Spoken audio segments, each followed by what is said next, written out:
شاګردانو ستړي مسئ خدای دې وکړي چې ښه به یاست.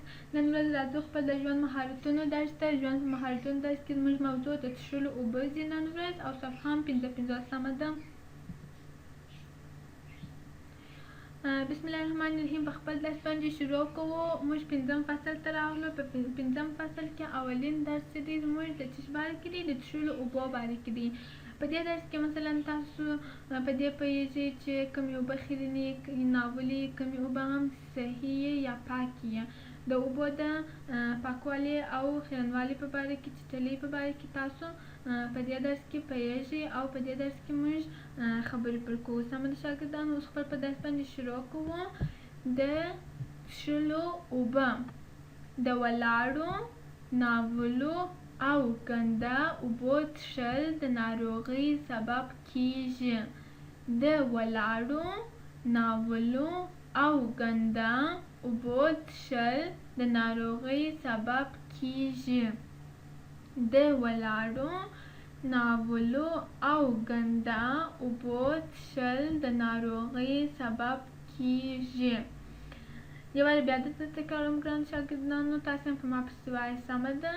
د ولاړو، ناولو او ګنده اوبو څښل د ناروغۍ سبب کیږي. د ولاړو، ناولو او ګنده اوبو څښل د ناروغۍ سبب کیږي. ګران شاګردان، تاسو د دوه عکسو ته وګورئ. ستاسو په نظر دا به څنګه اوبه یي او دا به څنګه اوبه یي؟ تاسو ښه دا عکس ته وګورئ. اول دا عکس ته وګورئ. مثلا په دې دا اوبه چې دي ولاړې دي، تاسو وینئ چې هر رقم شیان پکښې کې دي، یعنې چټلې، خیرنې اوبه، رنګ یې دا رقم دی. یعنې تاسو پوهېږئ چې دلته هر رقم شیان چې شوي دي پکښې ورغورځولي دي. نو دا به ستاسو په نظر څنګه اوبه یي؟ ناپاکې اوبه. کومې اوبه دي؟ دا ناپاکې اوبه دي. یعنې تاسو خپله وینئ چې دا څومره خیرنې او چټلې اوبه دي. یعنې هر رقم شی دلته پکښې غورځول شوی دی. او پسې راځي دا چې وینئ چې رنګ یې څومره صاف دی، څنګه او څومره د رنګ څخه معلومیږي چې دا پاکې دي. او تاسو هېڅ په دې کې کومه چټلې او خیرن شیان نه وینئ چې په دې کې غورځېدلي یي. نو ستاسو په نظر دا به کمې اوبه یي. او دلته تاسو وینئ چې یعنې دوی خپله هم ولاړ دي. که چیرې کوم شی یا کچره لوېدلې په مځکه دوی خپله ټولوي د دې دپاره چې دا اوبه خیرنې نه سي. نو اوس تاسو په نظر دا به کمې اوبه یي؟ پاکې اوبه. نو موږ ته په درس کې وایي چې د ولاړو، ناولو او ګنده اوبو څښل د ناروغۍ سبب کیږي. که چیرې داسې اوبه ولاړې، روانې، پاکې، رقم شیان، کچره او شیان غورځول شوي، نو که چیرې تاسو داسې اوبه وڅښئ، داسې څه کېږي؟ ستاسو د ناروغۍ سبب کیږي.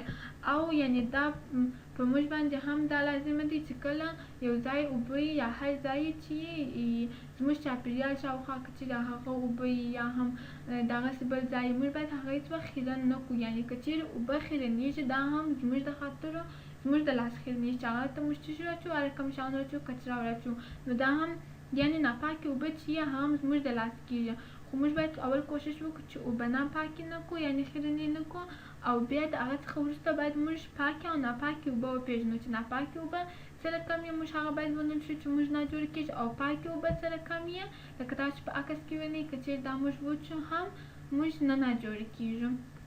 ښه، اوس راځو خپل ته درس بلې لیکې ته راځو. د څښلو اوبه باید پاکې او سوتره وي. د څښلو اوبه باید پاکې او سوتره وي. اوبه په ایښولو پاکېږي.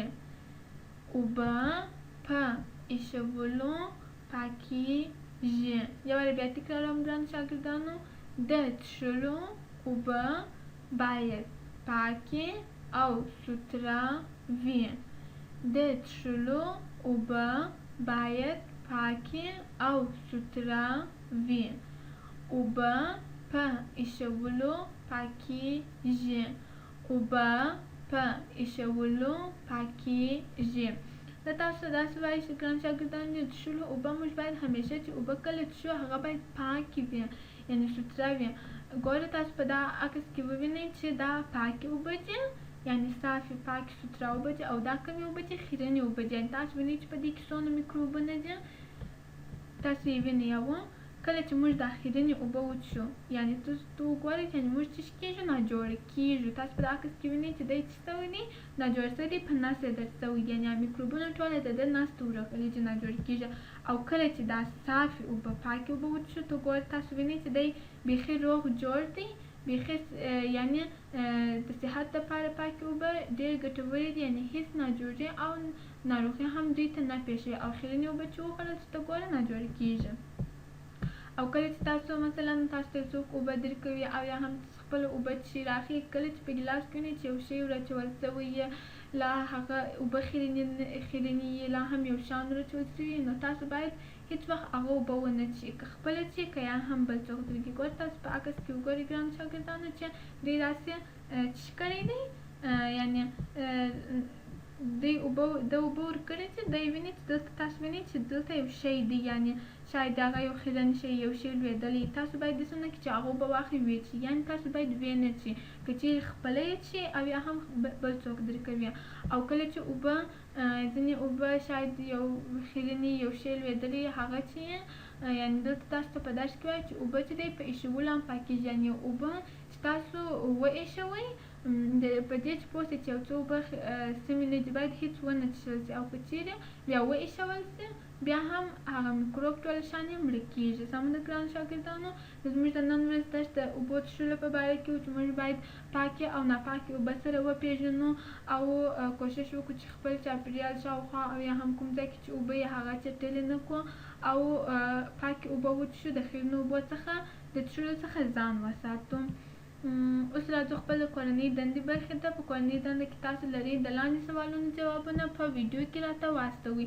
لاندې دوه سواله لرئ تاسو ګران شاګردانو. دا دوه سوالونه به د خپل مورجان یا پلارجان په مرسته باندې جواب کړئ او ویډیو به یې وکړئ، موږ ته به یې راواستوئ. سمه ده شاګردانو؟ اول چې دی ناولې اوبه څنګه وپېژنم؟ موږ په درس کې وویل یوه موږ تاسو ته ښکاره شو چې ناولې اوبه سره کوم اوبه وي، یعنې موږ هغه څنګه وپېژنو چې دا خیرنې اوبه دي. اول سوال دا دی او دوهم سوال هم دا دی د پاکو اوبو ګټې او د ناپاکو اوبو زیانونه ووایئ. که چیرې دا هم موږ په درس کې ویل که چیرې موږ پاکې اوبه وڅښو سره کم کېږي او که چیرې ناپاکې اوبه وڅښو کم زیانونه لري، موږ په کم ناروغۍ باندې اخته کوي. چې دا دوه سوالونه ستاسو کورنی کار دی.